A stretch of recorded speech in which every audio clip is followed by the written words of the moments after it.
Barbara Peters. Welcome to another episode of the Criminal Calendar. I've just discovered to my chagrin that some of you may have seen Dennis Lehane and me do this number a couple of years ago. And in that case, you're going to be delighted with the update. And when I said to my chagrin, it's because I seem to have blanked it out. But Dennis, you remembered. I remembered, yes. And what did we talk about? We talked about Mr. Grover. We talked about a million things. We talked about all sorts of things. I love it. And now we have like a whole new direction to go with Shutter Island. Yes, we do. And Yes, we are, although it's a book I would really like to talk about in depth, I found one of the most frustrating things about trying to describe Shutter Island to readers or even talk to my staff about it is you can't say very much without ruining it. Yeah. In terms of the structure of the book. It's tough because it's, you know, it's a book that's heavily dependent on its ending. And Absolutely. That's a hard thing to discuss. Everybody wants to. I mean, I've had a lot of people come up to me at different signings and say, I want to ask you a question, but it's about the end, you know. So yeah, so you can sort of talk around it, but you can't get definite. Well, one of the things I found the most interesting about reading it is when I got done, I went back and reread the first chapter 2 or 3 times, and I was, you know, when you read it the first time through, Yeah, sure. the reasons that it's so impressive when you go back and read it are just completely unapparent. I mean, you have to get to the end to go back to see how really brilliant the beginning is. Well, thanks. Yeah, I worked really hard to make almost everything in the book work on 2 currents, and so that you can read it. You know, you can go back that second time and look at certain sections and go, oh my God, he was playing fair. You know, because I really like to play fair. That's why when people say, you know, I'll have somebody who reads, say, you know, 200 mysteries a year come up to me and say, I figured your book out. Well, you know, good for you. Fantastic. You know, excellent. That's part of playing fair. You bet. And so with this, I really did structure it because I knew this is one of the very few this is the only book I've ever written where I pretty much knew every one of the major plot points before I wrote.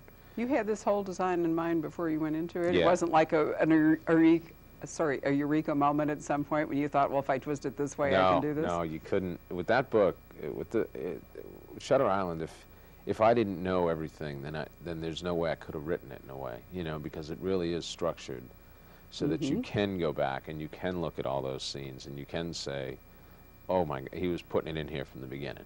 And so I needed to know everything because it was a bit of a high wire act. And I'd never attempted anything that plot, the only way I can put it is plot-centric. I mean, it's a book where the story, the events are you know, so incredibly important. Where my other books, it's more the reaction to the events. It's more the effects of the events. This is where it all just, you can't take out one from the other. You know, the events are so organic to the characters are so organic to the events. And yeah, so I had to know everything, which was a strange experience. Has that, because that, and I do remember talking to you, if not necessarily 2 years ago on this program over the years, because we've done this with all of your books, but the first one, you don't always know all that when you write a book. I know almost nothing when I write a book. That's what I thought. I mean, it was the journey and the adventure as part of the fun of writing the other books, right? I usually know 3 major things. I usually know something at the beginning, something in the middle, and something at the end. You know, not necessarily, you know, I know one aspect of the ending. And everything else is just discovery, which is a wonderful way to write. It's also a very arduous way to write because you take a lot of wrong turns. With this, the whole book came to me in one night, and I wrote it all down because I had a feeling I'd forget it. And then I woke up the next day, and I was so happy I'd written it all down because I looked at it, and I just went, my God, I don't know where some of that stuff came from. I think that, you know, there's a lot in the book about codes and permutations of the number 13, and that's just not my brain doesn't work that way. So I, for one moment in time, tapped into this part of my brain that has been inert my entire life, and I'm so glad I wrote it down because the next morning it was back to being, you know, it was back to inertia. Essentially, that part of the brain went right back to sleep. So, this is not a book you really could have written a lot earlier in your career. I mean, isn't this a book that to some degree has relied upon your development as a writer so you can handle some of the stuff that's going on? Yeah, yeah. And I think it's also, I think it was really necessary to, or maybe I'm just contrary by nature, I thought it was really necessary to kind of throw a curveball after Mystic River. I thought it was, let's let's go into a very strange place. And I'd always wanted to, I love Gothic novels. And so I said, all right, I'm gonna go into something a little more Gothic here, and just, you know, I'm not gonna go to England, I'm not gonna go that Gothic, but I'm gonna go to a little island and at the height of the Cold War and see what happens. And it was just wonderful. It was wonderful to do it, and I think it was absolutely the right. I don't know why. I think my instinct is one of my creative instinct is one of my only gifts, and I think I was right. This was the time to do it. And then the next book will be a return to sort of the world we know. I think even on a much larger scale, but it will be a return to the urban world. But I thought this was 7th book. Let's go a little weird here. Ooh, 7th, right. Yeah. Certain mystic thing involved Yeah, in that. yeah. I like So, that. You know, truthfully, I know it must be unnerving for you as a writer when you have a book such an incredible success as Mystic River. There has to be pressure both from inside you and from outside, you know, to do something comparable. You know, Yeah. but I have to tell you, as for a reader, it is truly terrifying to open a new book after having read Mystic River. When I got Shutter Island, I looked at it for a couple of days. yeah. Because, you know, part of me is dying for it to be wonderful, and part of me is terrified it's not going to make it. It's Right. not going to live. And no offense to you, but I mean, when a book like Mystic River is so remarkable that you have to wonder how anyone can follow it up.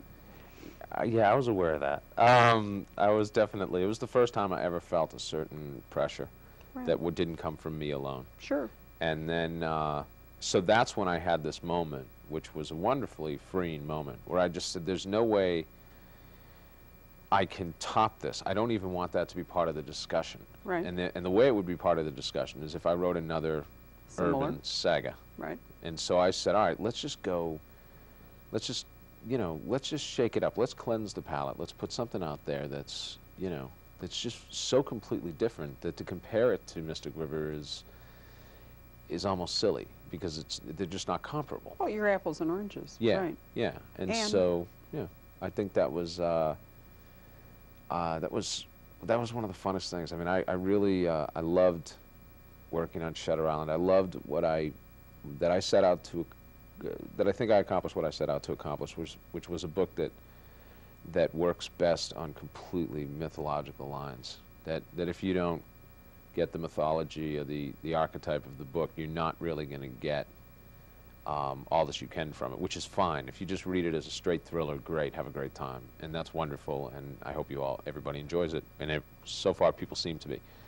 But the people who are I don't want to say the people who perceive the book as shallow, which has been probably the major critical complaint after a book like Mystic River, well, they're not catching it on the mythological lines, and that's totally fine. That's good, you know. I was going to ask you that because I found it really curious. I mean, some of the reviews have been. I never read reviews till I've read the book because, you know, just as you maybe don't want to read another writer and get any sort of cross-pollination. Right. I find that The Poison Pen has survived all these years on our gut reactions to books, and if I take in someone else's gut reaction, who knows what mine really was, you know. Yeah.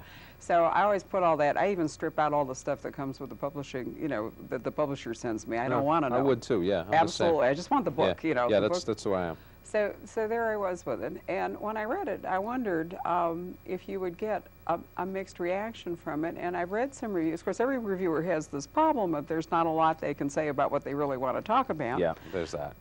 There was, and I brought it so I could read it and not screw it up. I thought that the PW comment about the book was one of the most really moving and I thought almost even daring comments that a reviewer has written about a book.